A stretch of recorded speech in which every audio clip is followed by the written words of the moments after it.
मैं मीना गुप्ता आप सभी का स्वागत करती हूँ आपके अपने चैनल में। जैसे कि आप जानते हैं कि हमारे साईं प्रभु ही हैं जिन्हें कि हमने गुरु माना है। वे हमारे निर्माता हैं। साईं ही हमारे गुरु हैं। सच ईश्वर है, सच भगवान मालिक है, सच साईं है।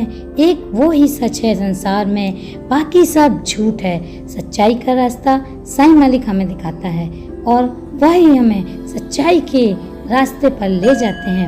हर चीज का अंत है, उसका नहीं है। साईं ईश्वर हर भक्त को उनकी मंजिल तक ले जाता है। हर इंसान अपनी परेशानियों से परेशान है। जीवन में कोई सुखी नहीं है, कुछ न कुछ परेशानी सभी के पास है। एक साईं ही है जो मनुष्य के जीवन के कष्ट को दूर करते हैं। जो साईं की शरण में जाता है वह उनके दरबार में कभी भी खाली हाथ नहीं जाता। चलिए भक्त, आज हम आप सभी को साईं चरित का अध्याय 32 बतला रहे हैं, जिसमें कि मेघा के शिव श्री साईं बाबा, मेघा द्वारा श्री साईं को गंगा जल से स्नान कराना और मेघा को मोक्ष प्राप्ति का वर्णन है। मेघा के शिव श्री साईं बाबा, विरमगम का रहने वाला मेघा बहुत ही सरल स्वभाव का और अशिक्षित व्यक्ति था। वह हरि विनायक राव बहादुर साठे के यहाँ रसोइये के काम किया करता था।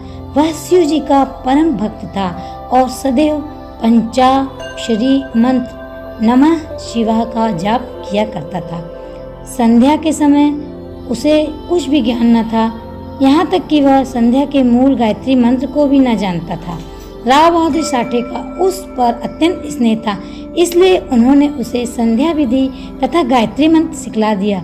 साठे साहिब ने श्री साईं बाबा को शिव जी का साक्षात अवतार बतलाकर उसे शिरडी भेजने का निश्चय किया, किंतु साठे साहिब के पूछने पर उन्होंने बताया कि श्री साईं बाबा तो यवन है। इसलिए मेघा ने सोचा कि शिरडी में एक यवन को प्रणाम करना पड़े, यह अच्छी बात नहीं है। तब उसने अपने स्वामी से प्रार्थना की कि कृपा कर मुझे वहां न भेजे, परंतु साठे साहिब कहाँ मानने वाले थे। उन्होंने उसे किसी प्रकार शिरडी भेज दिया तथा उसके द्वारा अपने ससुर गणेश दामोदर उपनाम दादा केलकर को, जो शिरडी में ही रहते थे, एक पत्र भेजा कि मेघा का परिचय बाबा से करा देना। शिरडी पहुंचने पर जब वह मस्जिद में घुसा तो बाबा क्रोधित हो गए और उसे मस्जिद में आने की मनाही कर दी। वे गरज कर बोले कि इसे बाहर निकाल दो। फिर मेघा की ओर देखकर कहने लगे कि तुम तो एक उच्च कुलीन ब्राह्मण हो और मैं निम्न जाति का एक यवन। तुम्हारी जाति भ्रष्ट हो जाएगी, इसलिए यहाँ से बाहर निकल जाओ। ये शब्द सुनकर मेघा कांप उठा। उसे बड़ा आश्चर्य हुआ कि जो कुछ उसके मन में विचार उठ रहे थे उन्हें बाबा ने कैसे जान लिया। किसी प्रकार वह कुछ दिन वहां ठहरा और अपनी इच्छा अनुसार सेवा भी करता रहा, परंतु इसका इच्छा तृप्त नहीं हुई। फिर वह लौट आया और वहां से नासिक जिला चला गया। वर्ष भर के पश्चात वह पुनः शिरडी आया और इस बार दादा केलकर के कहने से उसे मस्जिद में रहने का अवसर प्राप्त हो गया। मस्जिद में रहकर साईं बाबा के उपदेश से उसमें काफी बदलाव आ चुका था। अब तो वह श्री साईं बाबा को शिव जी का ही साक्षात अवतार समझने लगा था। शिव पूजन में कहते हैं कि बेल पत्रों की आवश्यकता होती है, इसलिए अपने शिव बाबा जी का पूजन करने हेतु बेल पत्रों की खोज में वह बहुत मीलों दूर निकल जाया करता था। प्रतिदिन उसने ऐसा नियम बना लिया था कि गांव में जितने भी देवालय थे, पहले वहां जाकर वह उनका पूजन करता और उसके पश्चात ही वह मस्जिद में बाबा को प्रणाम करता था। कुछ देर चरण सेवा करने के पश्चात ही चरणामृत पान करता था।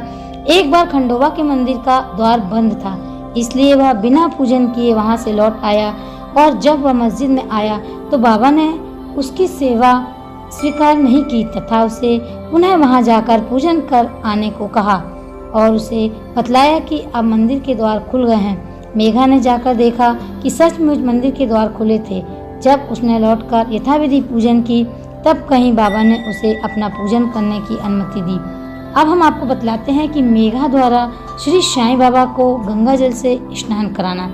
एक बार मकर संक्रांति के अवसर पर मेघा ने विचार किया कि आज बाबा को चंदन का लेप करूं तथा गंगा जल से उन्हें स्नान कराऊं। बाबा ने पहले तो इसके लिए स्वीकृति नहीं दी, परंतु उसकी लगातार प्रार्थना के बाद उन्होंने किसी प्रकार स्वीकार कर लिया। गोदावरी नदी का पवित्र जल लाने के लिए मेघा को 8 कोस का चक्कर लगाना पड़ा। वह जल लेकर लौट आया और दोपहर तक पूर्ण व्यवस्था कर ली तब उसने बाबा को तैयार होने की सूचना दी।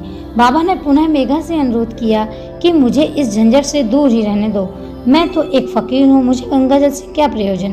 परंतु मेघा कुछ सुनता ही न था। मेघा की तो यह दृढ़ धारणा थी कि वह शिव जी को गंगा जल से अधिक प्रसन्न होते हैं। उसी तरह ऐसे शुभ अवसर पर अपने शिव जी को स्नान कराना हमारा परम कर्तव्य है। अब तो बाबा को सहमत होना ही पड़ा और नीचे उतरकर वे एक पीढ़े पर बैठ गए तथा अपना मस्तक आगे करते हुए कहने लगे, अरे मेघा, कम से कम इतनी तो कृपा करना कि पानी केवल मेरे सिर पर ही डालना। सिर शरीर का प्रधान अंग है और उस पर पानी डालना ही पूरे शरीर पर पानी डालने के समान है। मेघा ने अच्छा अच्छा कहते हुए बर्तन उठाकर सिर पर पानी डालना प्रारंभ किया। ऐसा करने से उसे इतनी प्रसन्नता हुई कि उच्च स्वर में हर हर गंगे कह के बर्तन का सारा पानी बाबा के संपूर्ण शरीर पर उड़ेल दिया और फिर पानी का बर्तन एक ओर रख कर वह बाबा की ओर निहारने लगा। उसने देखा कि बाबा का तो केवल सिर ही भीगा है और शेष भाग ज्यों का त्यों सूखा ही है। यह देख उसे बड़ा ही आश्चर्य हुआ। मेघा बाबा को 2 बार स्नान कराता था, परंतु पहले वह बाबा को मस्जिद में स्नान कराता और फिर बाड़े में नाना साहिब तेंदुलकर द्वारा प्राप्त उनके बड़े चित्र को। इस प्रकार यह क्रम 1 वर्ष तक चलता रहा। बाबा ने उसकी भक्ति तथा विश्वास दृढ़ करने के लिए उसे दर्शन दिए। एक दिन प्रातःकाल मेघा जब आधी निंदा में अपनी सैया पर लेटा हुआ था, तभी उनके दर्शन हुए। बाबा ने उसे जागृत जानकर अक्षत फेंके और कहा कि मेघा, मुझे त्रिशूल लगाओ। इतना कहकर वे अंतर्ध्यान हो गए। उनके शब्द सुनकर उसने उत्सुकता से अपनी आंखें खोली, परंतु देखा कि वहाँ कोई नहीं है, केवल अक्षत ही यहाँ वहाँ बिखरे पड़े हैं।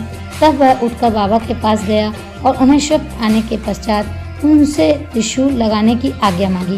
बाबा बोले कि क्या तुमने मेरे शब्द नहीं सुने? वह कोई स्वप्न नहीं, वरना मेरी आज्ञा थी। मेरे शब्द सदैव अर्थपूर्ण होते हैं, थोते पोचे नहीं।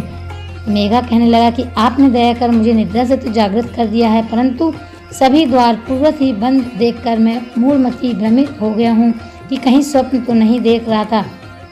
बाबा ने आगे कहा कि मुझे प्रवेश करने के लिए किसी द्वार की आवश्यकता नहीं है, न मेरा कोई रूप ही है, न कोई अतीत। मैं सदैव सर्वभूतों में व्याप्त हूँ।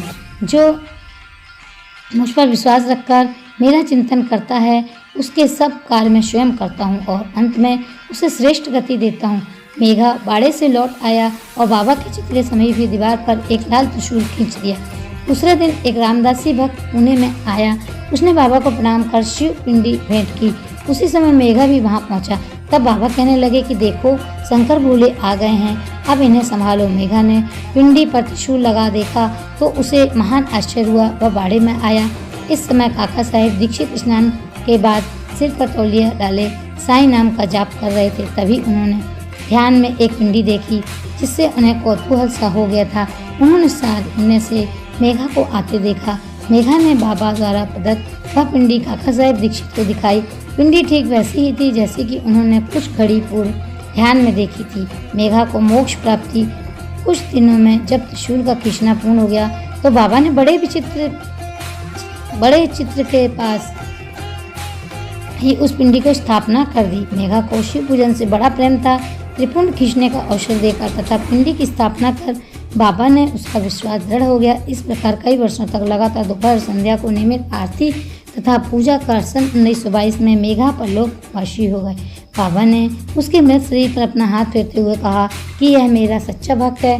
बाबा ने अपने ही खर्च से उसका मृत्यु भोज ब्राह्मणों को दिए जाने की आज्ञा दी, जिसका पालन काका साहेब दीक्षित ने भी किया। आज हम कहते हैं कि साईं बाबा की पूजा यदि आपने सच्चे मन से कर ली तो साईं बाबा आपकी हर इच्छा व हर कार्य पूर्ण करेंगे। अच्छा काम करना है तो मालिक की सच्ची सेवा है, बस मालिक की सेवा करो। ओम साईं राम, ओम साईं राम। अगले एपिसोड में हम आपको अध्याय 33 बतलाएंगे। तब तक के